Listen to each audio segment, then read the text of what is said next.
ఇలా చెప్పేవాళ్ళు చుట్టుపక్కల ఉంటారు యూజువలీ, అదర్ ఫ్రెండ్స్ అవ్వచ్చు, కోటరీ అవ్వచ్చు. వాళ్ళు ఏంటంటే యూజువల్ గా బయట ప్రపంచాన్ని, బయట టాక్ ని మన దగ్గరికి తీసుకురారు.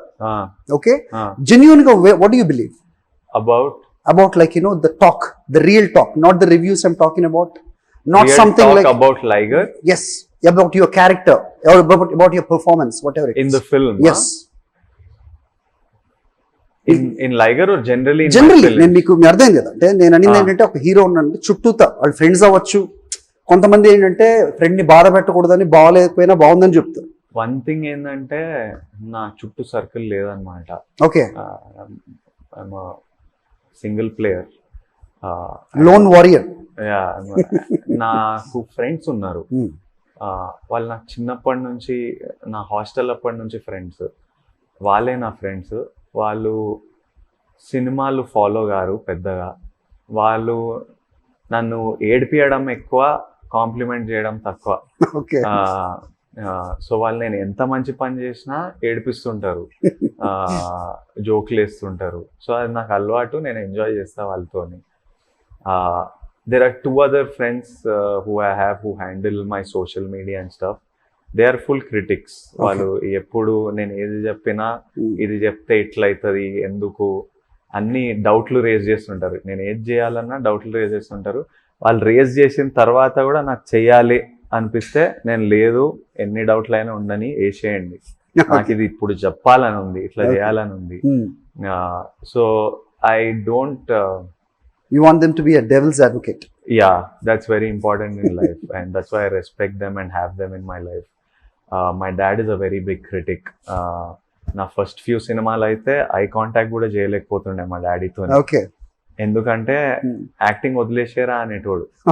ఇట్లా ఇంత ఇబ్బంది పడి ఎందుకు చేయడము, వదిలేసే యాక్టింగ్ చేస్తే ఎంజాయ్ చేసి చేయాలి, లేకపోతే ఎందుకు బలవంతంగా.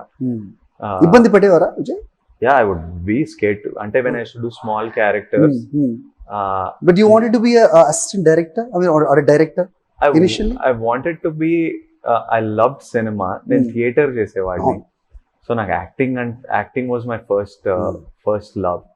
కానీ when I ఒక టైంలో యాక్టర్ అవ్వడం ఇంపాసిబుల్ అనిపించింది. అండ్ ఆ టైంలో ఏమనిపించింది అంటే, అందరికీ కోరికలు ఉంటాయి, యాక్టర్ అవుదాం అనుకుంటూ ట్రై చేస్తుంటూ స్ట్రగుల్ అవుతూ 30 ఏళ్ళు వచ్చి 33 వచ్చి ఈ కష్టాలు మనకు వద్దు, లైఫ్ బ్రతకడం, హ్యాపీగా బ్రతకడం ఇంపార్టెంట్. సో నేను నాకు 25 years వరకు టైం ఇచ్చుకున్నా. 25th బర్త్డే వరకు నువ్వు యాక్టర్ అయితే అయినావు, లేకపోతే shift, find your next passion. And I really thought I wanted to right and direct. So I started writing. I have like 3 full scripts that I wrote then. All based on my life, అంటే about 3 boys who grew up in a hostel. ఇట్లాంటి కథలు ఒక 3 full scripts I have. And I directed a short film to see నా వల్ల అవుతుందా, నేను enjoy చేస్తున్నా. For me enjoying the process is really important. Okay, the journey is important. Yeah, I need to every day లేచి acting చేస్తుంటే enjoy చేసినంత వరకు చేస్తా. ఒక రోజు నేను లేచి నాకు ఎంజాయ్ చేయట్లేదు అనుకోండి, నేను ఆపేస్తా ఆ రోజు. Because the only point is to live life and enjoy what you're doing. Otherwise, I don't see any point. I really forgot your question. That's fine. I got what I wanted. Yeah. This is how the response from your people around. Yeah, so I don't have those people. So it's only my instinct and feedback from industry critics and reviewers, I think. Yeah.